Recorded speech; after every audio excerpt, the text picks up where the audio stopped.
What's going on, gamers? We got an interesting video here by Reforge Gaming that I've been wanting to check out. So I'm trying to find some really good content here. Hopefully y'all have been good. We got PS5 Pro versus PC. It's not what you think. The differences when considering PC versus PS5 Pro are becoming more significant. He says, I reacted to Austin Evans in his video about the PS5 Pro versus PC. If you are looking for a PS5 Pro versus PC graphics comparison, this is a very helpful video because the subject of price and performance will certainly surprise you. Well, that's definitely more in PlayStation's favor now more than ever. Not because the PS5 Pro is a better deal by default in an organic market. In that certain sense, though, I love the Pro, don't get me wrong, and it's only going to get better. But because of how insane the PC market has just went in the past few months due to the DRAM crisis, SSD coming, the AI data feed. So now when you thought about this time last year, I mean, right? Even earlier, you would say, oh, yeah, you know, let's see what we can do about that. In today's world, oh, boy, man, talk about just a ridiculous crash. And let's hope that that bubble crashes, because this is not cool for anybody. And I don't want this video to be about, oh, because the Pro is so much better, because it really is. No, it's because this market sucks. I wouldn't want that to make the Pro look better. I'd rather them both look good, though the Pro is still a good deal regardless of whether this market was like that towards PC or not. I always thought it was. It just needed to deliver on what it needed to deliver on. Like the PSSR was disappointing. It was beta testing, right? I didn't wait till, shit, it's been about a year since the launch till I got mine, pretty much, guys.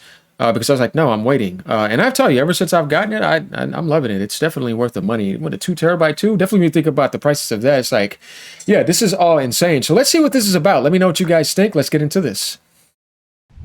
A lot of blood has been spilled on the topic of PC versus the PS5 Pro, and Austin Evans took the task of trying to build a PC to rival it, and I want to watch the segment of his video. This is not the entire video. I'll have it linked below if you want to watch the whole thing. This is just the segment where he sort of compares what they built as well as getting to the price, which is the most important part if you are comparing. So let's take a look at what they found when they tried to do this. All right, my friends, it is time to see how well our Micro Center built PC is going to stack up with the PS5 Pro.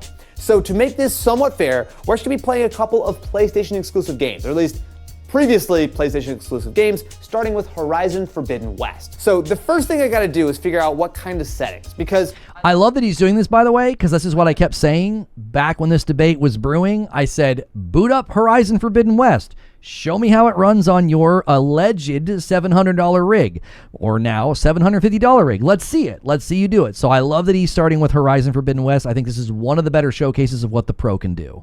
Even though the PS5 Pro is a professional console, it still does have a number of graphics modes. I'm gonna stick it at 60. Unfortunately, there's not like an easy way of exactly telling what those settings that will actually get you at 60 FPS are going to be. So this is gonna be running at very high settings with FSR 3 on. So let's do it. Now we're loaded up in the same spot in each game. So before I do anything, let's do a little bit of pixel peeping.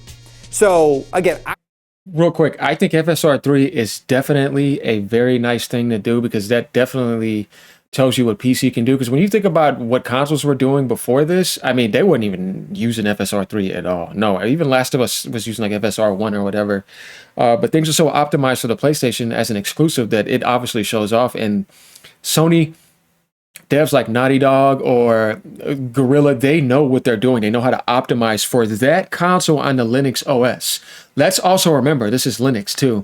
And this is where a lot of people don't remember when they're watching PlayStation comparisons. Like, remember, they're using Linux. Sony doesn't use Windows. You know what I mean? So, and they know what they're doing. And when it's an exclusive, it does obviously perform better. But if you're talented enough, you can get it to work on everything, obviously, over time.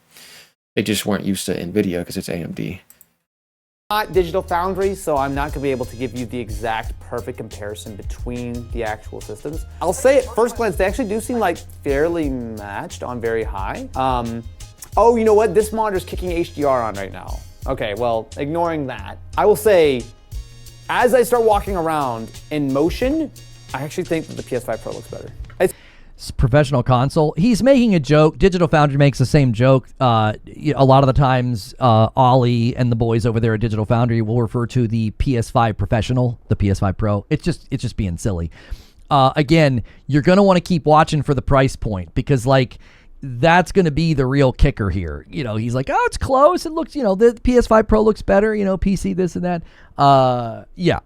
Just wait till we get to the price, boys. It's close. It's really quite close. I don't think it's the world's most complicated. Oh, Jesus Christ. Okay, all right. Run away. Nope.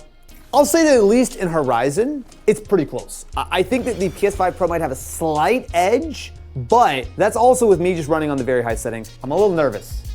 I was hoping that PC would have a little bit more of an obvious hedge. I guess it should be a surprise that a game designed for PS5 Pro is very, very well optimized for it. Next up, let's do The Last of Us 2 Remastered. So we're gonna be running on the Pro mode for the PS5 Pro, and we're running on very high settings with FSR 4 engaged when it comes to the PC version. So let's do a little test. 3, 2, 1, load. Oh my God, why is it compiling shaders again? Oh, because it's... Yeah, I like how he said again. No, dude, that is seriously annoying. Why are we in 2025, 2026? Is this where it was happening too? And you got to deal with compiling shaders, like pulling up a game like COD 2 when you thought Black Ops 6 was going to be something amazing on Game Pass, because that was something you wanted to see if Microsoft was going to get something going. And you're sitting here waiting forever to load up shaders. And this is for like so many games, and it's really annoying. And when you get to the Linux system, or even the PlayStation, right, and you're like, I'm right in the game. You know what I mean? I'm going, and it's the pick up and play experience, and it's nice. It's optimized for it perfectly, and they know what they're doing for it. And then on PC, it could just be development hell problems, and you have to sit there and wait. It's really annoying. Favorite part. He said again. It's like, oops. Yeah, we didn't film that part. We didn't film the part where we compiled the shaders the first time. But here it is again. Yeah. Monitor. Oh my God, bro. You know how PCs work? Well, there's some pros and cons. Okay, so we're in the same spot here. And again, at first glance, we look like we're fairly similar. Actually, no. The PS5 looks sharper. Yeah, I was going to say, almost instantly, I thought the Pro looked sharper. Like her jacket and the snow, I felt like had more detail. And again, if someone's pushback is going to be, well, these are games designed for PlayStation, yeah, which you would then be adding to the argument that exclusives have a lot of value, don't they? When you design a game for one particular system and you squeeze everything you can out of it. Yeah, that actually is a value to the consumer, isn't it?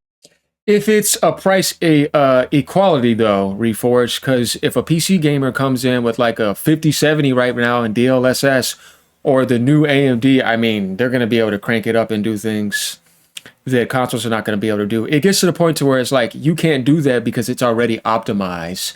And if I'm getting 4K 60 on the Pro and then PSSR 2 is out, I don't really care, because after that, what else more are you going to do? But if it's like, this game is so demanding on the Pro, they had to scale it down to like 800p and upscale it to like 1440, but PC is doing like 1440 and 4K and getting like 80 frames and not having any problems, then that's the difference of being able to use more specifications, which is not going to be common because Valve already showed you the spreadsheet for the average PC user. But even then, though, if you're just saying PS5 Pro versus PC, we have to just go from the lowest common denominator all the way up to the highest and say, hey, they always have the advantage to do that and add in mods if they want to. But if we're just talking about price performance here, then yeah, that definitely matters, because it says right here, because of the subject, or the subject of price and performance will certainly surprise you. So it depends on what we're talking about. But I get what he's saying, though. If we're just looking at it subjectively, price performance, then yeah, of course, the Pro is definitely going to win. Definitely with a game like this. I mean, it's a no-brainer. So if that's your pushback when you see these differences, you're essentially justifying why exclusives have value for the consumer and are not automatically anti-consumer simply because you can only get them in one place, for a limited time, and then they're eventually on PC, or in some cases they're, only ever available on PlayStation. Interesting. Okay. There's a noticeable improvement in detail on the PS5. Now, someone in chat is saying using fake frames on PC and doesn't even show the FPS to compare.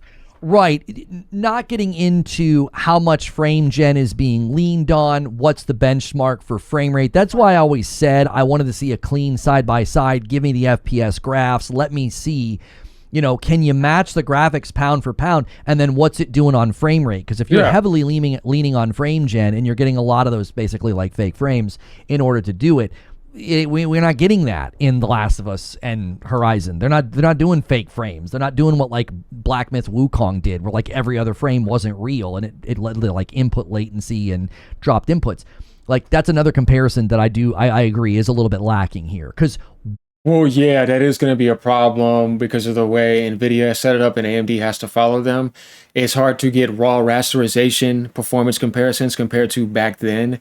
The big thing now is if you think you can have an equal comparison, it is almost impossible to fully have an equal comparison because of how annoying that is, right? Definitely with the way NVIDIA is going now, where you can get an extra 100 fake frames, and it's like, wow, what's the point of that in that sense? So that's why you like people like Digital Foundry or somebody who can actually like find a way to scale it as close as possible. But it's now harder more than ever to do that. There's no doubt about that, but it's still possible. Of the selling points in the PS5 Pro presentation from Mark Cerny is you can play The Last of Us Part 2 remastered, quality and lighting, and you don't lose frames. You get 60. That's the big selling point, is that you don't have to compromise and choose between those two things anymore. You get them all in one mode. I actually don't think that these are the right. I'm going to how about I turn the sharpness up a little bit? Sure. So, okay, turning the sharpness. I don't know if he's using frame gen or not. That's what I'm saying. It's not really addressed in the video. The key component here to stick around for is the price. He's trying to match pound for pound in graphics and presentation, how it looks and feels, and just wait till we get to the price. Actually, immediately does make a difference. Yeah, that's going to be interesting. On the default. Yeah, that actually is dramatically better. There's like no film grain on the PC, which is interesting. I actually kind of like the look of the film grain on the PS5. Why is film grain in Max here like nothing, and film grain here looks very lovely and nice? Oh, God, this is hard. Because the thing that I have not discussed at all is there's definitely a color difference here too, like for sure. I could see how it definitely is having some issues there a bit. This is one of those games though where I say I want to definitely see another game because we know that Last of Us had problems on PC. Though I think at this point now, all of that has been fixed. That was before. So, yeah. Budget component. Yeah, let's see this. I'll be real with you.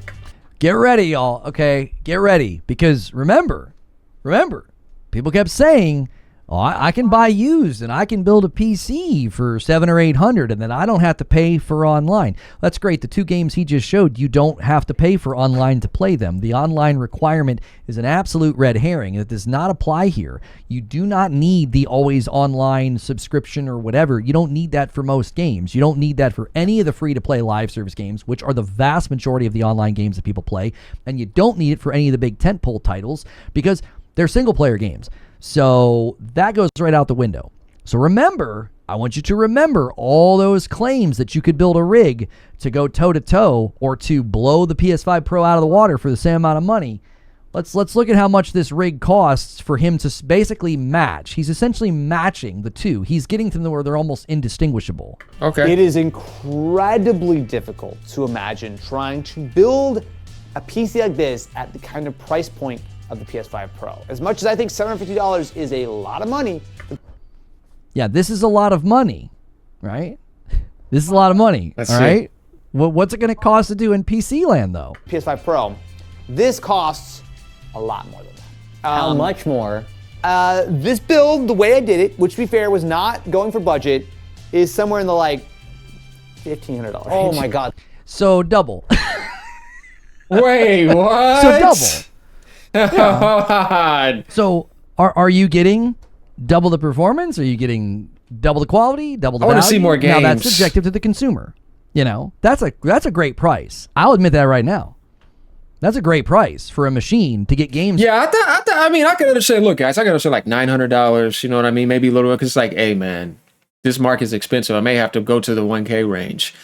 But when you're spending that, on a PC, and then you're like, that's how much does that cost, right? Now I got to get my monitor, right? Yeah, you got to get your monitor, your mouse and your keyboard, your sound setup. Yeah, I don't know. That's what I mean. Like, this is how ridiculous it is now. It shouldn't be like this, but that's how it is. And he's showing Horizon. Horizon was something I was like, okay, let's see Horizon. Because there's definitely no issues on that. And it should have been a clear advantage, but oh man, yeah, that's a problem. It's that good. I'll admit that right now. If you want a PC and you're wanting to spend less than $2,000, this is great, but it's double. Okay, this quite literally is one more nail in the coffin of that argument. It's like you simply can't. You cannot match that value. The price to performance is just. It's a clear decision if that's all you're making the decision on. But consumers don't make decisions like that. Consumers make decision based on their own value system before they come to subjective. the decision. So to somebody, they might see that $15.79 and they think that's an amazing price for the performance that he just showed off. You know, for the power, even the form factor. Yeah, that's a nice size thing. You can put that in your living room and it looks kind of nice. So it looks like one of those fans that's going to like rotate, right? But again, it's double. It's double the price for essentially the exact same performance. He didn't blow the PS5 Pro out of the water. He even said at times he felt like the Pro looked better. That's what you're paying for. So the value of the Pro, I think, is just so well established. And once again, somebody that attempts to just can't. It just really, really is impossible. What are the specs? I would have liked to see more games though, because like that's kind of like a short overview. But I feel like if this was really the true price here, like, yeah, that's damn man, that's hard to believe now when you think about back then. I'm not sure. He might have it in the description of the video. So twice. There are, of course, advantages to PC. Of course. I mean, you've got so much more flexibility. You've got so many more games that you can play. Yeah, I want to see more games. That is true. Access to the Steam library is a huge win. It really, really is. It's an enormous... Well, that's my thing. When it comes to PlayStation and PC, they're kind of like... If we think about PlayStation, it is the PC and the console world where it's like, we get all third-party games. I know Xbox got them, but what I mean by that is not only do we get all third-party games, we got all our own exclusives, and I got a lot of money hats. You're just not getting no Nintendo games. Both are not. You know what I mean? And now Nintendo's kind of like creeping in more because, we got handheld, portable accessibility, docked accessibility. I got my own exclusives. You're going to give me your Xbox games. You know what I mean? I'm even getting stuff that PC stuff is getting, and I may get some PlayStation games. Though, but when we talk about performance, though, PlayStation usually has the more up-to-date hardware to be able to play games at the settings that you would find closer to PC now in this modern setting. That's the difference there. Whereas, like, when I think about Nintendo, I think about mostly first-party. But I can understand people that if you have it, you want both now because you're okay with that and you like that portable experience and you've been on that account since Switch 1 and you don't want to move over. Just like people wouldn't want to move over off of their Steam accounts, right? Or somebody doesn't want to move over from PlayStation with their trophies or off of Xbox for achievements, so they're putting it on the PC. But yeah, this video, I mean, it would have been nice to see at least like 2 more games, but yeah, man, that's pretty crazy. I would like to see more of Horizon too. Library. There are tons of great games in there. You get early access games. You could have been playing Deep Rock Galactic Survivor before everybody else. You could be playing Moonlighter 2 right now, which I thought was an excellent little game with a really fun content loop. It's in early access right now. You know, when Hades and Hades 2 were in early access, Baldur's Gate, all these games, like there is an enormous advantage to being on PC. I've never once tried to like dissuade people from PC. I was constantly trying to cut down and cut through all of the BS and all of the dishonesty about like, oh no, you could build a PC that's better or equal to the Pro for the same price. That has never been proven by anybody. Anybody that's attempted to has proven the exact opposite, as this video does. Yeah, But you're not going to be able to do that now. Surprise, a console works out of the box. Impossible. They're making it impossible. And a PC requires more finesse. It's like, do you want to play on easy mode for the story, or do you want to play on hard mode for the challenge? Just bad analogy, because I normally play on easy mode for the story. No, I got the platinum. Screw that. I beat it on hard. Video. If you'd like to learn about any of the components we use for this PC, of course, go visit your friendly local Micro Center, whether it be in... So that's the thing, like, I see that he got the portion of the video that he wanted, but I wonder if this guy has more comparisons. If you guys watch the full video, let me know down in the comments below. This is already long enough. But what I have to say is that doesn't surprise me. And here's the thing. This is like this before FSR 4 or PSSR 2 drops. It's only going to get better, and the frames on PlayStation will only get better.